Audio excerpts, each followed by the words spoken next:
All right. Okay. Welcome everybody. And I'm going to put the source sheet in the chat. Okay,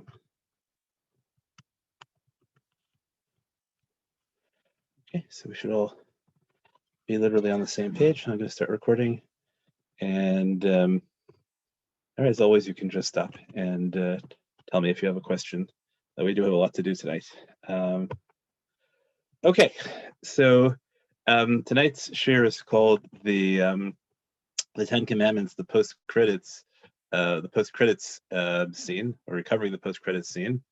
I think probably some of you at least are aware that the Marvel movies tend to, in order to make you watch the credits and sit all the way through, so they have a scene afterwards, so at the very end of the credits, which contributes something to usually as a setup to the next movie. So what I want to do tonight is to take a look at the structure of the section after the Ten Commandments in Parshat Yitro, and I want to argue that that there is something important in there that you might simply dismiss as just something that's there to round out the parsha. You might miss it. So let's take a look at the source sheet. Sorry, I seem to have. Okay, I need to share my screen. I think, yeah, I need to share my screen. Sorry. Sorry, I need to get this right there. Yeah. Okay, so we're taking a look at the very beginning of the section, right? We're immediately after the Ten Commandments, and Hashem says, well, actually, immediately after the Ten Commandments, there's the credits, which we're not going to go through, in which we hear about all the people of the sound effects and such forth, and then when it looks like the entire scene of the Seres Hadibros is completed, so then it says, "Vayamar Shal Moshe, Kota Marel Bnei Yisrael, Atem Ritem Kimin Hashemayim Dibarti Imachem." Right. So there's a recapitulation. Hashem says to Moshe, "Speak to Bnei Yisrael and say to them, you have just seen." I'm assuming that this is just seen, that this relates directly to the Seres Hadibrot. You have just seen that I spoke to you from Shemayim. And then there's a commandment. The commandment is in a pasuk that is hard to parse. It says, "Lo ta'asun iti," and then whether the Trump has it as "Lo ta'asun iti" is its own unit, and then it says, "Lo ta'asu lachem." So it sounds like there's an imperative not to make whatever et means, not presumably an extraterrestrial, and then don't make gods out of gold and silver. The problem is, what does it mean, lo ta'asun iti, right? Usually when you say lo ta'asun iti, you would think it means lo ta'asun something iti, right? Don't do something, make something with me. So you can try and read it as lo ta'asun iti Elohei Chesed, right? Don't make gods of silver with me. Elohei Zahav lo ta'asu lachem. You could put the asnachta in the middle, right over here, as opposed to where it actually where the pause is in the drop. And that sounds better, but still doesn't help us make any sense out of it. Right? What does it mean? Right? Why would silver be associated with et and Elohei and gold with lo ta'asu lachem? Why are there two different verbs, lo ta'asun and lo ta'asu?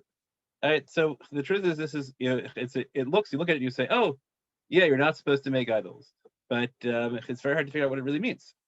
So let's take a look at some of the attempts. Also, what does that have to do with Kimin Hashemayim Dibarti Imachem? So the Chizkudi says, "Atem ritem Kimin Hashemayim Dibarti Imachem v'lo min haaretz." I spoke to you from Shemayim and not from the earth. V'afal pikein lo ritem dmut kvodi. But don't think that even though I spoke from Shemayim, so you might think that you actually got to see me as I really am, whatever that means. Nope, you have not seen dmut kvodi, even though I spoke to you from Shemayim, which is also what it means by ki lo ritem kol tmuna. Ome'achar shekain, shekenu, and since that's the case, that really, even though ritem kimin hashemayim, you didn't really see who I really am. Ein lachem lasot iti Elohei Chesed v'Elohei Zahav mishum tmuna shebolam lamar zedvut mariakavod. Right? So he says, don't you? Since you know it wasn't really, or you saw that it wasn't really me, or you saw things that could have no possible terrestrial counterpart. Not at all clear what he means. But at the end of it, he says, right, he tries to argue that we go from, right, I spoke to you from Shemayim to there is no real image, and therefore you should make no gods. I think in the end of the day, it's really Chizkuni doesn't add much to our instinctive reading. It doesn't actually relate, so far as I can tell, to the complexity of the verse itself. Rabbi? The Kara comes with something more complicated and problematic, right? So that what I'm interested in Chizkuni says clearly the point of this verse is that God has no image, and therefore you should not make images of God. Okay, mishum tmunasha balam, you can't take any image in the world, lamar, zed mud mari hakavod, and say this is what the kavod looks like. The whole point is you saw min hashamayim, and you read, even though I spoke to Hashemayim, whatever you saw wasn't dmut kvodi, so don't make any images claiming that they're dmut kvodi. Liakar says the following. Chazal said that HaKadosh Baruch Hu appeared to Bnei Yisrael at Yam Suf like a warrior, and Har Sinai like an elder sitting in yeshiva. And he says, well, you know what? When we talk about warriors usually look ruddy.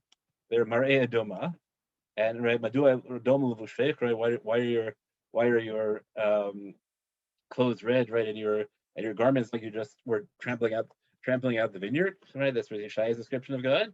And he thinks that when you think about Zaken Yeshiva, you think about somebody wearing white. So that's the interesting cultural thing. Maybe in Kli Akar's time, if you were Rosh Yeshiva, you were white, as opposed to now, at least among Ashkenazim and Sephardim have picked it up, you tend to wear black. Okay, all right. So we have psukim that describe God as well as looking white when he looks like a zaken. So you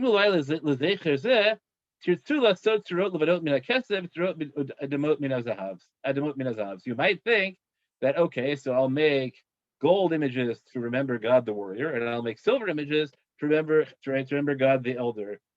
So thereby, to draw down to you, via these forms, shefa ratzon you'll draw some kind of overflow of the divine will. Okay, that's why it says you saw that I spoke from you as Ramina Shemayim, meaning that I appeared as Zaken Yoshev B'Shiva, and you already saw at the sea that there's something red.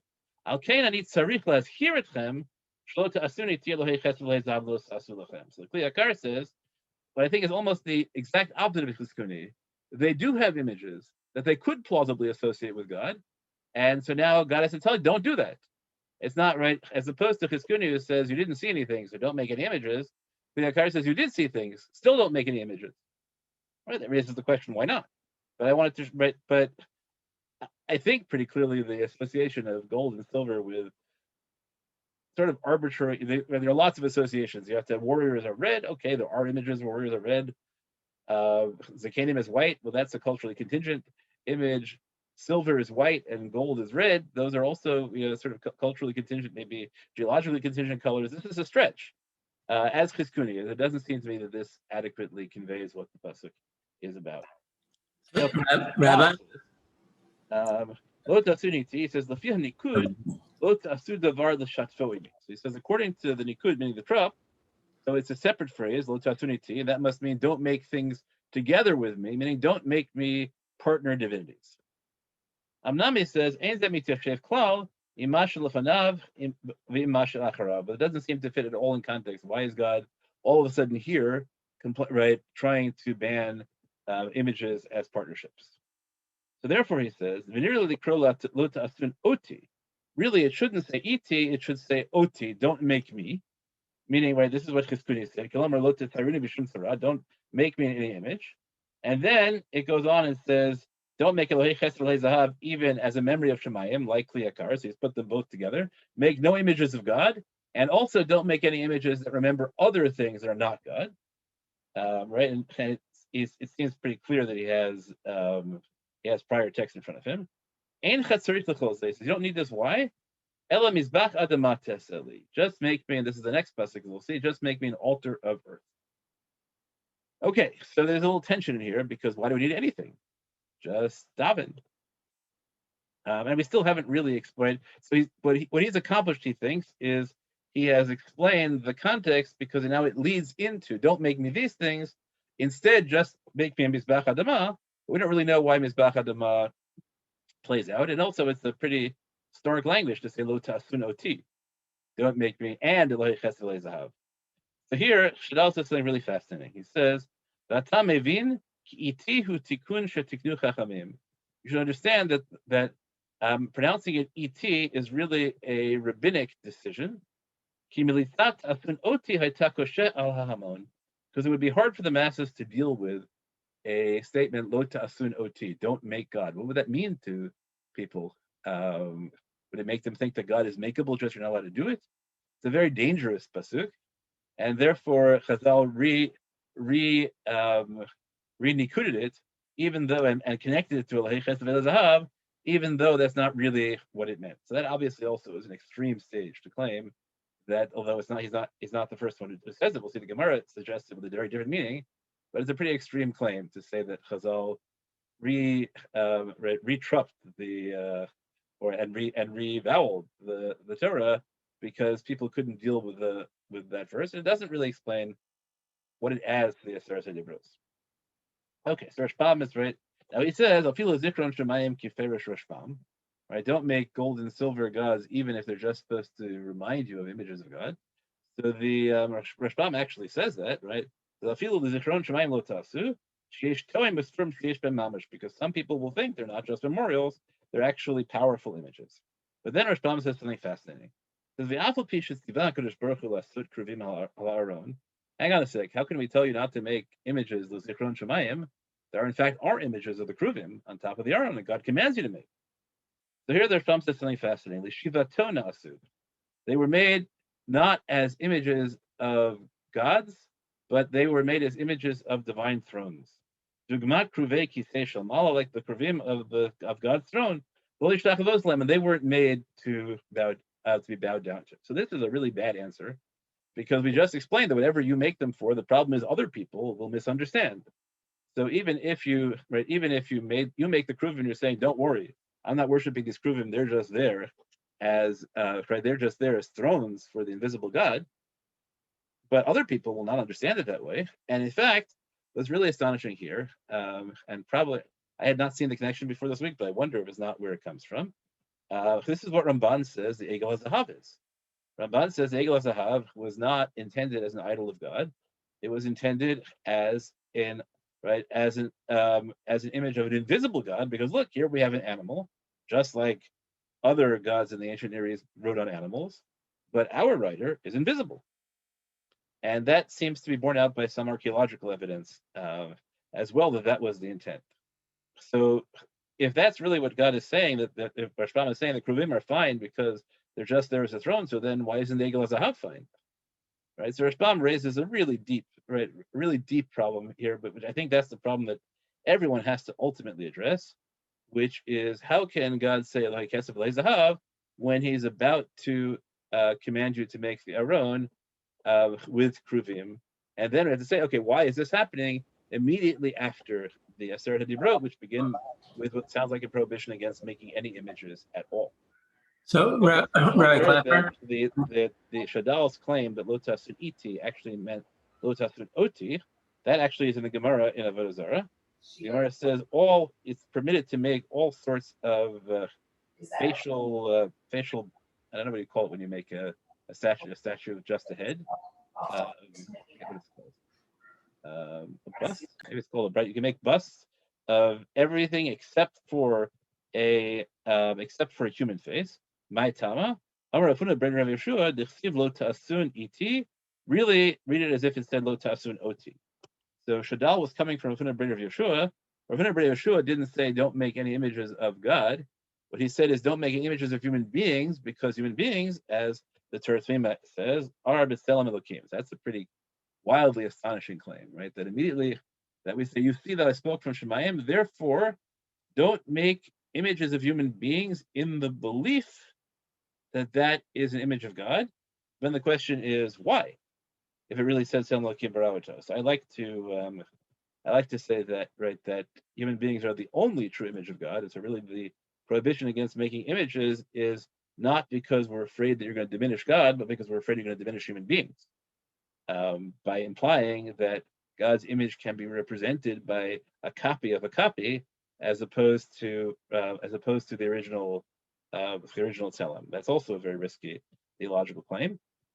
But I wanted to put this on the table as well, as to, right, that there is that Shadal Chadal's reading of OT is precedented, but it's precedented by a rabbinic reading, which thinks that there is a prohibition here against making images of human beings because they are Tselem Elokim, and so it's a prohibition that at the same time acknowledges the truth of it. Because if you didn't think human beings aren't really the Tselem Elokim, then how could the prohibition Lo Ta'asun Oti relate to images of human beings? Okay, that is first attempt. I think nobody successfully really explained that verse. Okay, other people try and explain it, right, with more dramatic, it's more explicitly theological as opposed to literary ways, and moving away from images. So Rav Raman Rambam quotes Rav Sadia, I believe Rav Sadia Gaon, but I don't have another source for it. Shetam Amar Lo Tasuniti, Azara ala Shituf Be'emunah. So he treats it not as a prohibition. Lo ta'asuniti isn't a prohibition against making idols. That right? It's a prohibition against a belief that there are gods other than the one God. Parenthetically, I'll point out this has not necessarily have anything to do with Christianity, because Christianity believes in a divided God. Certain forms of Christianity, right? Trinitarian Christianity. We have to qualify it even more than that. But this is a prohibition against believing as with God even as the head of the pantheon. And then he says, "Lo tasu lachem azral kabbalat tzurot vatminot." And also, you can't accept that images have any power, even though those images are not independent gods. They are just so they draw their power from God, and therefore, right? Rabbi Rambam says, I think very correctly, he has very elegantly solve the problem of why we have two verbs, lo tasun iti, lo tasun lachem. The first is don't accept any kind of divinity, and the second is don't make images your gods. It's not a great shot in lo tasun. It's not clear why it appears here in context, which is the critique that Shadal launched, but it advances our understanding of the pasuk. Ramban tried, right? It doesn't explain Kim Hashemayim Dibarti Machem. Whatever other gods you believe in could become, right? Maybe you think that he's the God in heaven, right? But right, as we attribute to Paro, right? But he's not the God on earth, right? There are all sorts of reasons that Kim Hashemayim Dibarti Machem would undercut this prohibition as opposed to advance it. So it's not a great shot in context, I don't think. Although it really advances our understanding of the pasuk internally. Ramban says, Sivashi Marlem, since you've seen that I spoke from Shemayim with you, and that I am the Adon in the Shemayim Va'aretz, so how he got Va'aretz, because you saw Kimina Shemayim Dibarti Machem, I don't know. Therefore, don't partner gods of Kesef and Zahab with me. Ki ein lechem tzorech iti el ezer acher. You just don't need anybody else with me. You just already saw how I am the master of everything. Okay, that adds essentially nothing to the Aseret Dibrot. It sort of connects the pasuk causally, but it's not really terribly compelling. So Ibn Ezra comes up with I think a better reading, and maybe right. Whereas Ramban said the issue is, let's in the you don't need another help. Ibn Ezra says no. The issue is, you don't need anybody as an intermediary. Right? Lo ta'asir lachem acher iti ki ani ein li tzarech she'ta'asu lo zahav gam lachem ein tzarech ki nei dibarti etchem below shliach below Elohim emtzai. So Ezra comes up with, I think, is a great immediate local connection. It's right. It says, you saw that I spoke to you directly from Shemayim, and therefore you don't need intermediaries. Right? So don't make these images as intermediaries. So the problem is that when God spoke to the people we just read in the previous section, the people in fact said, no, you can't speak to us directly. We need Moshe. And God seems to have acceded to that. So they set up Moshe. So that's going to prepare us again if they go Zahav. Right, because what's going to happen? Moshe disappears, and now they do need an intermediary. So Ibn Ezra has a beautiful claim in context. But the question is, haven't we just? Right, is it really true that they've learned they don't need an intermediary? Maybe they didn't. Maybe their hope, what they learned was that we need an intermediary, or else we die. So Ibn Ezra brings in, we might call the golden calf in the room. V'cheinhu lo ta'asu lachem itei Elohei zav k'mo lo ta'asu lecha pesach v'chol t'menah. It's the same prohibition against making images that you believe have power, right? And you'd think you're doing them lichvodi, but right, as if they were intermediaries. What kimo ha'egel shasu Yisrael, right? And this is just like the egel. So God's right, and Ibn Ezra says Uvavur shehashem yodash Yisrael yasu, and God knows that the Jews are going to make intermediaries. So he warns them, don't do it. But it doesn't work, right? So this is a fundamental problem every time you have a chumash, every time Ribono Shalom makes a command because he knows that you're tempted, and it turns out that whatever the pedagogy didn't work, and we engage in the sin anyway. So what does that learn? Right? What does that teach us theologically? So that's a separate challenge. But Ibn Ezra at least has now located this. I think he has the most convincing contextual claim that we have the Ten Commandments. After the Ten Commandments, something happens that's dangerous, which is the people don't want Hashem to speak to them directly. They want Hashem to speak to them through Moshe.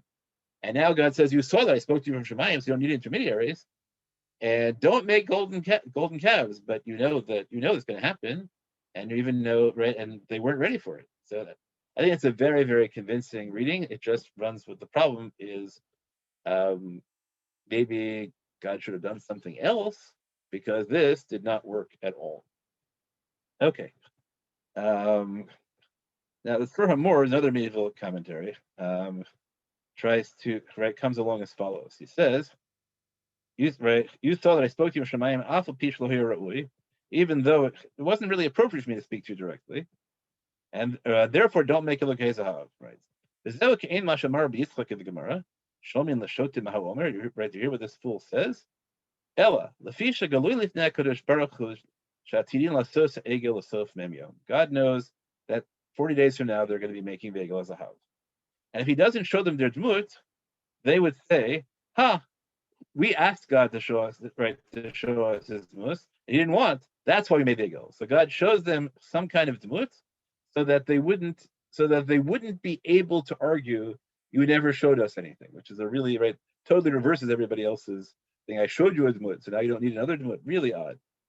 But I think he says further, he says that I spoke to you panim b'panim, face to face, and therefore you don't need intermediaries. Tomar, so now Ramor says, you're going to say, but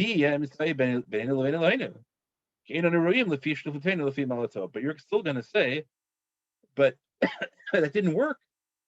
We really need intermediaries. Now you're banning gold and silver. Who's going to be our intermediary? So God could have said Moshe, but Moshe is not going to be there forever. Instead, God says, mizbach adama te'aseli, kilomar ani etein lachem tikunze, sheta'asu mizbach adama, l'harot ki mekomo marom v'kadosh yishkon. Right, that tells you this is a holy place, and you should bring your sacrifices on it. And what's the purpose of the mizbech? Liot praklit ve'emtzai beinecha levein Elohecha. So as opposed to Ibn Ezra, who says that, or it was Ibn Ezra, right? Who was the one who said that the mizbech was there in contrast? No, it wasn't Ibn Ezra. Right, sorry. As opposed to Shadal, who said that the next pasuk says in Bachad Mata Sali to say you don't need an intermediary. So Ramor comes along and says, no, I'm giving you an intermediary. That intermediary is the mizbech. That's a really wild theological claim, but it points out that if you prefer Shadal's explanation, so you have to say, so why have a mizbech at all? Right? That seems to be a weakness. Just right. So we have this ongoing problem is that we know this story takes place. We know it takes place, and we know the Egel Azav is coming. We have to try and figure out what is God trying to do, and did it work in some way, or is this a record of Kibiyachol, a failure? That is an attempt to head off the Egel Azav, but really it does not head it off, and maybe it even contributes. Right? So you see Shadal again, right, as strongly opposed as he can, says, I don't want a mikdash, I don't want to buy it. None of this stuff, right? I spoke to you without intermediaries. So now we have radically different understandings of what the Mizbeach is supposed to be. Okay. Now the right, and the Nitziv also says that, right, and this that you don't need intermediaries, and you could argue that Shadal and Nitziv are both in situations where Jews are trying very hard to distinguish themselves from Christianity, and one of the big things is that Christianity believes priests have to be intermediaries, and Judaism doesn't. So that's why they're both trying to say it should be without an intermediary. And Nitziv also says that this pasuk comes to precede the thing about the Mizbeach. Okay, so now we understand what the problems are. We have some attempt to put it in context. context of the Aseret Dibrot, context of the dialogue to Moshe Bnei Yisrael about the Aseret Dibrot, context of the immediately following episode, the Mizbeach. So now let's take a look at the immediately following section. So right here we have right Yisrael min Hashemayim that I spoke with you. Lo tasuniti elokei chesed velokei zahav. Okay. So now we'll get into the sections about the Mizbeach. So let's watch what happens. Mizbeach adamata aseli. You should make me an altar of earth, and you should sacrifice all your sacrifices on it. So this is actually a challenging pasuk. We can see it has the same stylistic feature as the previous pasuk, right? You can read it as lo tasuniti, stop, Elohei chesed v'lezav lo tosu, or you can read across the etachta, lo tasuniti Elohei chesed, lo tasuniti Elohei chesed v'lezahav, and lo tosu. You can break it to this pasuk. You can read it as v'zavachta alav v'telotecha v'shlomecha v'tzamcha v'tikarecha v'chol hamakom asher eskir shemi. So make me a mizbeach of earth and sacrifice on it. So now we have a little bit of a weak transition. It's a mizbeach of earth, and you can make a mizbeach of earth wherever you find yourself. Right? The advantage of a mizbeach of earth is that it doesn't require any kind of materials, whatever's present locally. Or we can read it as make me a mizbeach adama, sacrifice all your sacrifices on it, and then entirely separate clause, wherever I mention my name, I will come and bless you. So that way, just figure out what's the connection between the first half and the second half. Okay, then we have another pasuk. What if you make me an altar of stones? How can you make me an altar of stones? I just told you, make me a mizbach adama. So this is one of the places where Chazal say ve'im doesn't mean if, it means when, and it's actually an imperative in the Beit HaMikdash. Fine. So at some point, you'll make me a mizbach avanim. So you have to figure out why you mention the mizbach adama then. When you make it lo tivne eten gazit, don't make those stones hewn. Okay, don't make those stones hewn, just like earth. And then we have something that comes entirely out of left field. Because you waved your sword over it, you desecrated it. Now I didn't use a sword; I used some kind of other metal cutting tool. So this is right. So here again, really, really strange. Really strange. Just like seems to have no connection to Mizbach Adamata Saliv Zavachta. So Mizbach Avanim Taseli Lo Tivneh Eten Gazit. Right. So it doesn't seem to have any much connection to Kichar B'chai Nafta Levat Chalea. And then we get Lo Tzalev Ma'alot Al Mizbechi, and don't climb to my altar with steps. Asher Lo Tugaleh Avat Chalav. So now Asher here is a little bit complicated. It could just mean which you should not be Megalayer Bet Chalav, and it's two totally disjoint statements. Or it could be so that you will not be Megalayer Bet Chalav, right? And that climbing with steps causes you to take larger steps, which would reveal your erva if you were not wearing pants. But the Kohanim wear pants, so this is also a really, really weird, claim. Here's what I wanted to say, and this is probably, I think, the one thing I think that you can take away from this shir and think about for a long time, I hope, is that we have is a structure in which everything, it reads like everything is just about the Mizbeach, right? So here's Mizbeach Adamata Seli, Mizbeach Avanim Taseli, Lo Talev Amalot Al Mizbechi. But even though everything is about the Mizbeach, at the end of the day, it doesn't seem like anything is about the Mizbeach. It's about Kol Makom Asher Eskir Shemi. It's about swords. It's about Gilui Erva. Right. So I want to just hold that is the structure here is, I want to argue, is an attempt to raise a whole lot of other topics and connect them all to the Mizbeach. So we have to figure out what is accomplished by this literary device of saying everything connects to the Mizbeach, even though many of the points we're making do not have any natural connection to the Mizbeach. Okay, so everybody tries to figure out what's the point of Mizbeach Adama. So the Targum says, right, this is the way Chazal Paskin, it has to be directly on the ground and not on stilts, and all right, and therefore you don't need steps. Okay, but why? I don't know. The Tur says that some people say that Pshat Mizbach Adama means the advantage of earth is that you can't make images in it. I don't know, can't make permanent images in it, I guess. I don't know, maybe. And right in the same token, Mizbach Avanim, don't make it out of hewn stones, because with metal tools you can make images out of it. Okay, so this is an attempt to connect it to Lei Chesed V'Lei Zahav. Not, I think, compelling. And the other thing is that Mizbach Adama is simple, and I want just simple stones, and I want everything simple. I don't want fancy gold and silver. Okay.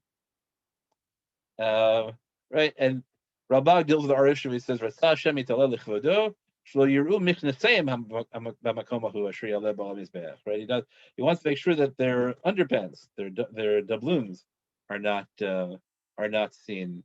Okay, that I have to say. Right, I give him credit for noticing the problem, but wow, that's not really a compelling read at all. That the point is to prevent people from seeing they're perfectly elegant michnasayim. Okay, so the most radical explanation, I think, theologically, that we have here is Ibn Kaspi. Ibn Kaspi says the following: Yada Hashem, that God knew that because of the Jews' practice and their ancestral practices of avodah zarah, they couldn't last without sacrifices. Right? Ibn Kaspi is a radical Maimonidean. He's the person who thinks the Rambam means the most radical things. He says, since he warned them against making gods, and their custom was to make fancy altars with designs on them, with designs of their gods on them. Okay, therefore, Tzivanu Hashem yitaleh lasot lo mizbach adama, right? So he ties in to the to the Tur, and says, Tur is after him. Think that the purpose of an earthen thing is so you can't make images. Then he adds another explanation. It says, what if they say, you know what, it's just not right to make God an earthen altar? That doesn't sound right. So then at least make them about rocks that are not carved. Why? They're still in their natural form. Because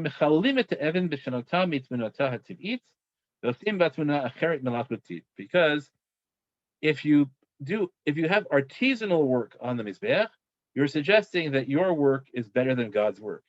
And actually, the shapes that God makes things on are the best. Right? As Aristotle said, that that nature is more honored than artifice, and therefore he says, a marvelous linguistic claim.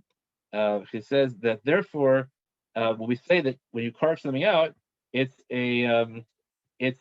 called pisul, because you're actually invalidating it by making it with human hands. The problem is this is really fascinating Aristotelian theology, but we of course have the statement of Rabbi Akiva, who says that that we eat bread, not wheat, and that God gives us the mitzvah of Brit Milah to show that in fact human beings can improve. The world is not completed perfect, and human beings are allowed to perfect the world. And everything else in the Beit HaMikdash is artisanship. So this is also really not terribly convincing. And the reason I'm trying to give you all these answers, aside from their intrinsic interest, is to say, well, this is a really interesting problem. And Ibn Kaspi points out our problem, right? And he reads like this for Amor. He seems to suggest that Mizbeach is there as a concession, and that this whole parsha is a defensive measure. Don't make golden stuff, but I know you can't do without making anything. So at least make the altar, right? So Amor said they need an intermediary. Ibn Kaspi says that they need to have some kind of sacrificial outlet. All very challenging. The explanation that I most like is from a commentary called Ho'il Moshe. As we'll see, right, this is a 19th century student of Shadal, but he's actually quoting from somebody whose work I don't know is ever published independently on Chumash. His work on several Svarim of Nach, I think, were published. Rabbi Moshe Ehrenreich Halevi. Here's what he said. I think he has a great shot. He says, one pasuk says, "Make me an earthenware altar," and therefore, and the end of that is, "Make me the point of that is you can sacrifice to me anywhere on anything. There's no need for any kind of technology, which are of cultic technology. Because of Mikdash, Aron, Kruvim, Shulchan, Aron. Then we have whole Parshios telling us how to make a Beit Mikdash or a Mishkan with all these fancy tools. How do you square that, right? That's where Ibn Kaspi failed to explain that. There's Ein Tema V'Davar, so he has a fascinating explanation. Kan Kodem Maseh Ego, Kan La'achar Maseh Ego.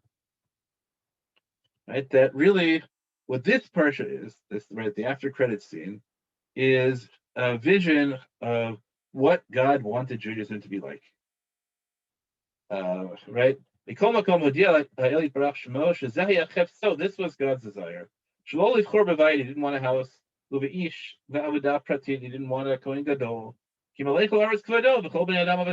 the whole land is filled with his glory, and all human beings are his servants. Right? And God loves Olot when they come voluntarily, not as a product of a product of mandatory fixed ritual. But then he says, Misha Kilkula, but once the Jews mess everything up when they make the Egel Zahav. Misha Kilkula hayu od ro'im lavodah chafshit kazu.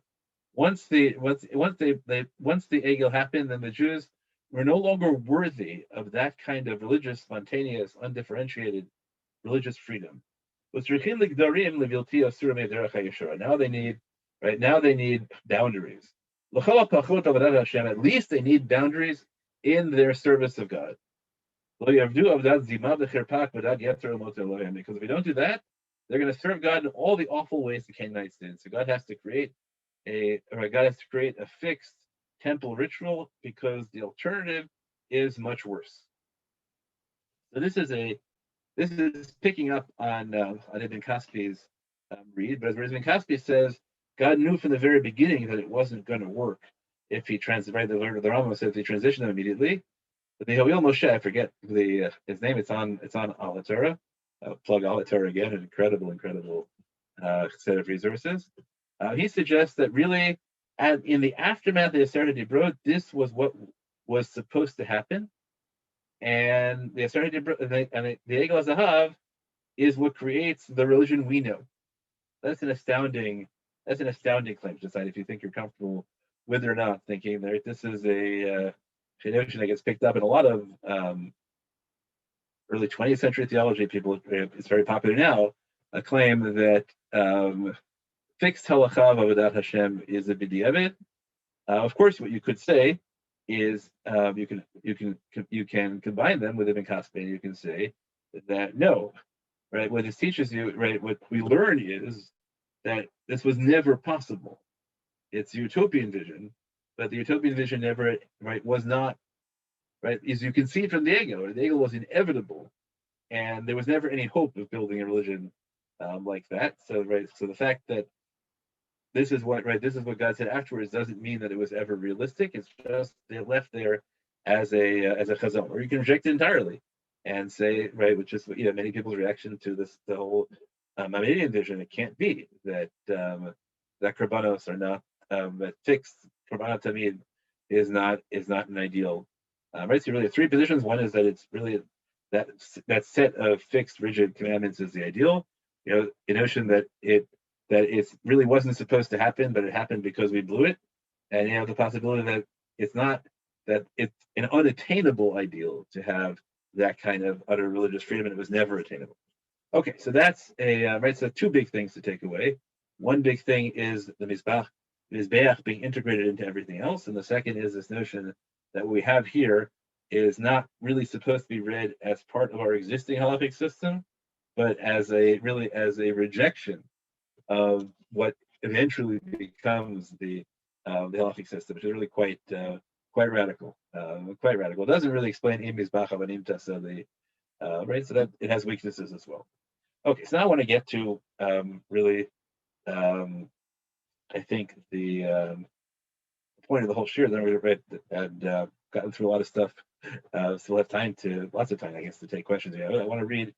Usually, I don't read Rav Hirsch in a shot shir, but here I think Rav Hirsch captures something that that aside from being edifying in a way that I think is really worth a lot of discussion, I think that he captures something about these psukim that I have not found anybody else saying, and I'm offered to you as the third major takeaway of this year.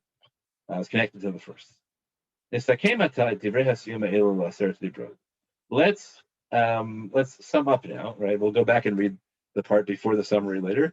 Right? Because he gets this is Divrei Hasiyuma Elul Aseret Dibrot. So the first thing Rav Hirsch gets literally is that this is not really a new section. This is what I call the post-credit scene, right? This is the end of the Aseret HaDibrot scene, although it comes after the narrator's description of the Chol HaAmorim and Takolot V'Talapidim, which is after the Aseret HaDibrot as well, which is what I call the credit. So here's what he gets. I think step one, which I think is absolutely correct. Hein mechuvanot keneged shalosh ha'iveriot ha'ikariot hachotruot tachat yachasenu im Hashem. So these commandments, he says, are opposed to, are intended directly against the three sins that tunnel under our relationship with God. Right? These are the sins that undermine our relationship with God. Asher tachlito shel matan Torahi is the whole purpose of God giving us the Torah was laharchikan, was to distance these sins from us. All the Torah is about these three sins. And to uproot kol shemetz mehem mikrebeinu, any trace of them in our midst. Halovein avodah zarah shlichut damim v'gilui arayot. Right. So this parsha is really a statement of the big three: avodah zarah, like idolatry, whatever you want to call it, or false worship of God, homicide, and various kinds of sexual transgressions that are about the intrinsic relationship of the parties, as opposed to some way in which one party is mistreating the other, or the incestual relationships, or an adultery fits in that complicated way. Right, these are Havera. Now he tells you, it offers a classification of these three sins. He says these are Averot HaChamurot Bioter. These are the most severe sins. Sheben Adam L'Makom. Right, so one of them, Avodah Zarah, is a sin that is Ben Adam L'Makom. Ben Adam L'Chavero, and also a sin between interpersonal sin. Ben Adam L'Atzmo, and he has a third category, which is usually made more famous, attributed to the Vilna Gaon, which I assume is where Rav Hirsch got it from, but he introduces this part right here, right? That Avodah Zarah is a sin between human beings and God. Shlichut damim is an interpersonal sin, and Gilui Arayot is committing these sins. Is a sin against yourself. All right, that's point out that his conception, which I think is correct as a matter of Torah, is that the sexual sins of the Yitro are not seen as what's wrong about them is not that you victimize the other party, but that you victimize yourself. Right? Times in which you victimize the other party are in Mishpatim and in Devarim. Okay, now he breaks it up. He says, Sukim Chaf through Chaf Aleph are Avodah Zarah, Pasuk Chaf Bet is Shlichut Damim, and Pasuk Chaf Gimel is Gilui Arayot. So now we have to go back and look and see, right? Interesting claim. Chaf and Chaf Aleph is Avodah Zarah. So let's look at the Psukim. So he thinks that the Pasuk Yotet ends here. Pasuk Chaf is Avodah Zarah. That's very clear, right? Lo tasuni tilei ches lezav lo tastu lachem. But now he has to figure out Mizbach alamim taseli adamat taseli v'svachta lavet olotecha ve'eshlomecha etzoncha v'pkarecha v'cholamakom asher askirit shmi avoy lecha v'rechticha. So it would be nice if we went Avodah Zarah and then Shlichut Damim and then Gilui Arayot. But the problem is this pasuk. So he has to say that this pasuk, which mentions the Mizbeach, is really about Avodah Zarah. So it turns out for him, right, that he recognizes our structure, that even though this, right, every pasuk mentions, right, the three pasukim here each mention the Mizbeach. They're the Mizbeach, but they're really in three different contexts. This is the Mizbeach, but it's connected to Avodah Zarah. This is the Mizbeach, but it's connected to, this is the Mizbeach, but it's connected to Shlichut Damim. And this is the Mizbeach, but it's connected to Gilui Arayot. And now, how well do we pull off the connection? Okay. So he says, Hashem HaChevra v'Adam hem hanosim sheleihem mechuvenet Torah Elokit. So these are the three purposes of Torah. They're designed to create connection to God, to society, and to your true self. And those are the three right? The three connections, opposed to the Rosenzweig's God, Israel, Torah. For him, it's God, Israel, and human beings. Right? Those are the subjects toward which the divine Torah are directed. The divrei siyum elu machrizim. So here we get to Rav Hirsch's point, right? Ultimate point, right? We give his literary point right now. I think his literary point is very powerful, and he says, "Kishem shetochen matan Torah eno mashen imsav etchumo shel Hashem shel Hashem lemala el yachasim Hashem."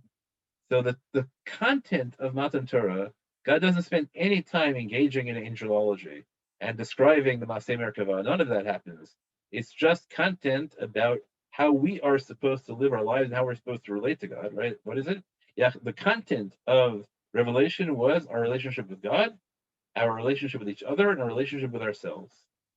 Kach yachasim el levadam hem hanoseh shel samaliyut hamikdash v'kadashav. Right, so now this is an amazing claim. He says that just like the content of Torah is all about humanity, the content of Torah is human relationship with God, human relationships with each other, human relationships with themselves. And it's not about the nature of God. It's only interested in God insofar as it enables us to relate to God. Right, to some extent, this is an anti-philosophical position because it prioritizes relationship over understanding. But I don't know really how, right? Since for philosophers, understanding and relationship are fundamentally the same thing. I don't know Rav Hirsch's theology well enough to know where he takes this. But now he says, Kach yachasim elu levadam.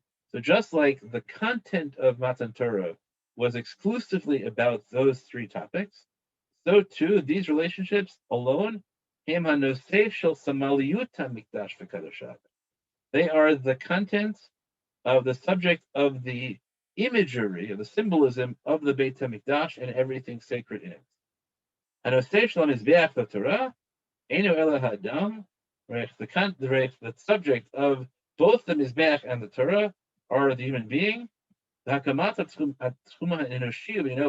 way in which the human bounds should be raised on the earth, al pi dvar Hashem.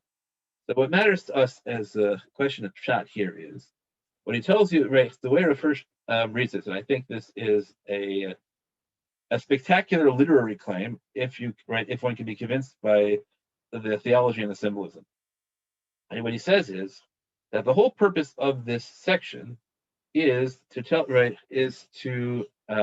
show how the Mizbeach is really just about avoiding Avodah Zarah, Shfichut Damim, and Gilui Arayot. That's the whole purpose. Don't think the Mizbeach is about God. That's not what the Mizbeach is about. The Mizbeach is about halacha, and specifically about these halachos, which are essential to creating a healthy religious life in human terms, but nothing whatsoever to do with God in and of himself. So that's his claim. So let's try to figure out how he plays it out. Okay. All right. So he says these 5 sukkim, which have many far-reaching implications, right, are all about our relationship without intermediaries with God, right? So he gets that as everybody else did.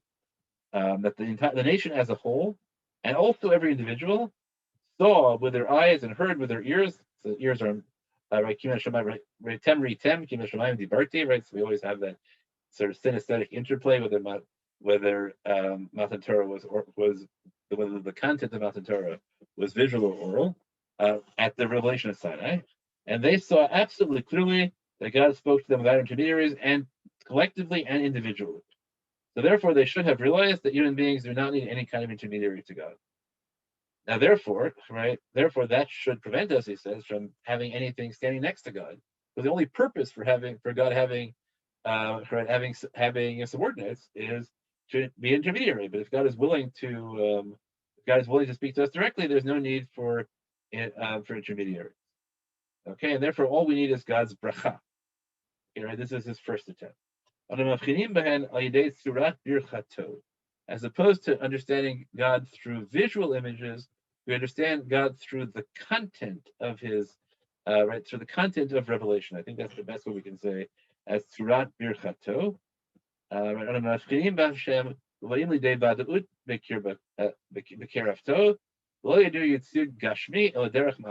what we learn from God is from what God does for us. Right? We learn from God's actions and not from any depictions, of God. Right? We have images, right? Symbolic images, and we have objects and we have deeds. But here he says the fundamental nature of Jewish symbolism is that human beings do not need these images in order to depict God to ourselves. Rather, right? So this is a huge claim. It says God, human beings don't need these images in order to depict God for themselves. Ela Hashem zakuk lahem b'chdei laharot la'adam et hamidot ha'enoshiyot shu doresh ממנו. Symbols are not needed by human beings in order to understand God. Symbols are needed by God in order to convey certain things to human beings. And so that's, I think, is a fascinating claim. You might say, well, if God needs symbols, so then don't we need symbols to understand? But it's very important for a Hirsch that the experience of God can be unmediated.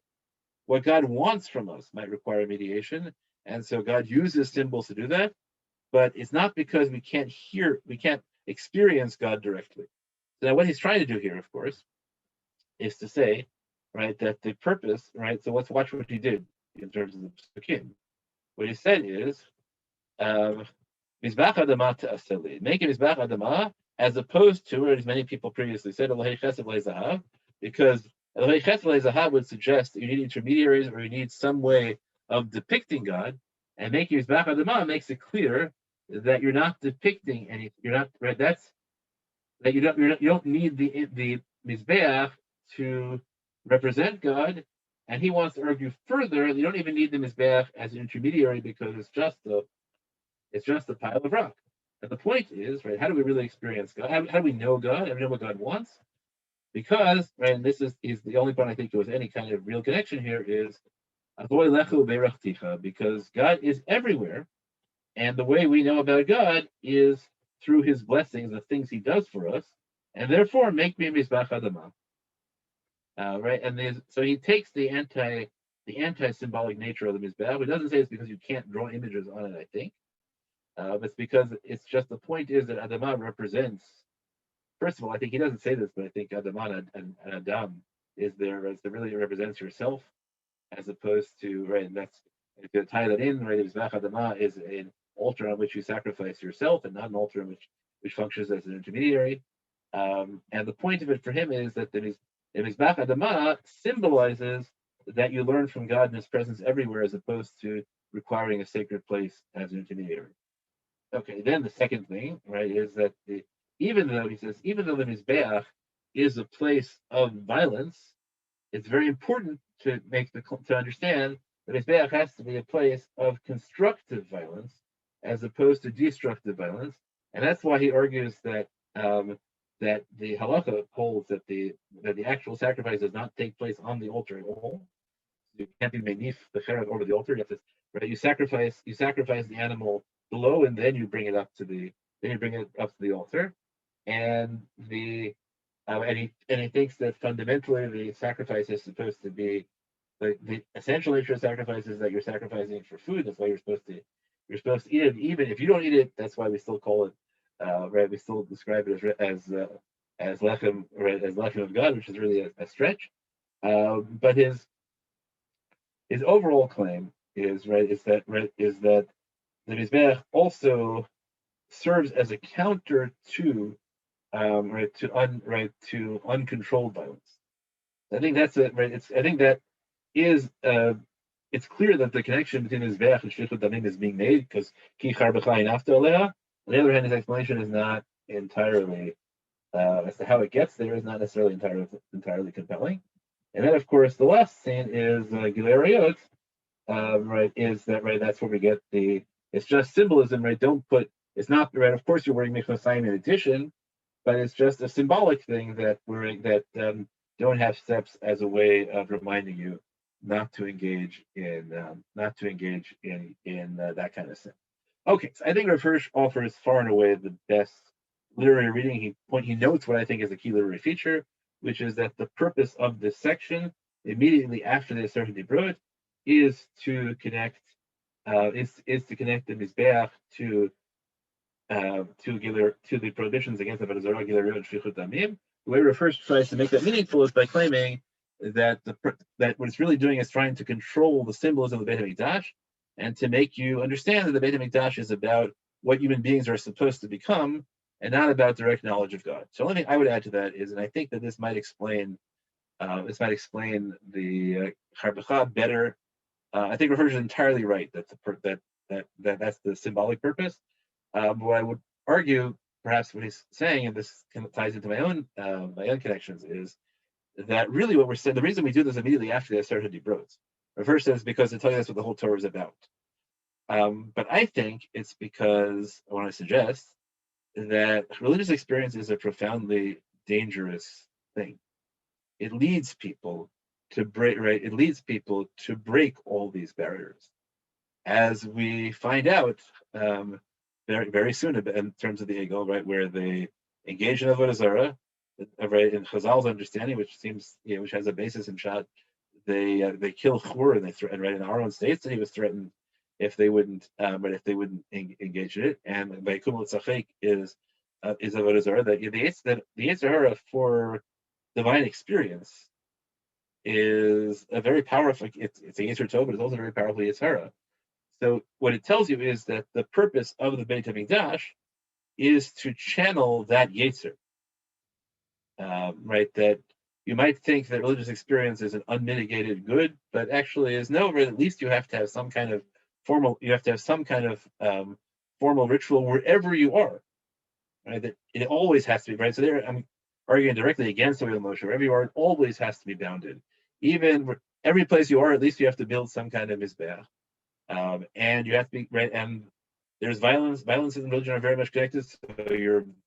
So the violence of religious violence is limited to killing animals on an altar, and you have to be very clear that no element of sexuality is allowed in the Jewish religion. What we do instead is we locate we connect kedusha and sexuality in the house as opposed to in the temple. So that's what I want to argue, which shares a lot with all these explanations, but has a different ethical or Musar or theological perspective.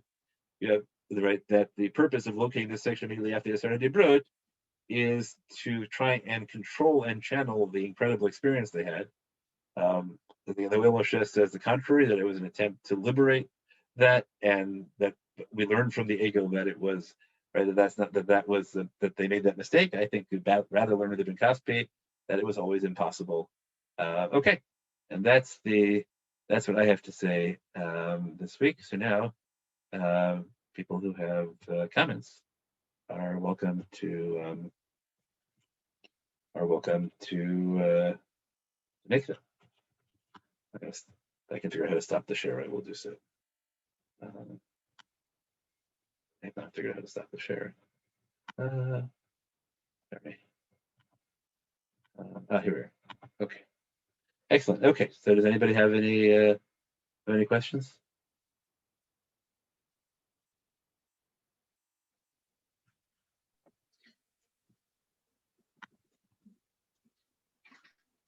Marty was trying to ask a question earlier. Marty, you still there? Unfortunately, Marty. I guess then I will wish everyone a good Shabbos again. I'm sorry I talked all the way through. I was really nervous this week about getting everything in, and I thought that the final point really mattered. But thank you as always for listening, and I will look forward to see you next week, in which I expect to be much less lecture. Shabbat shalom.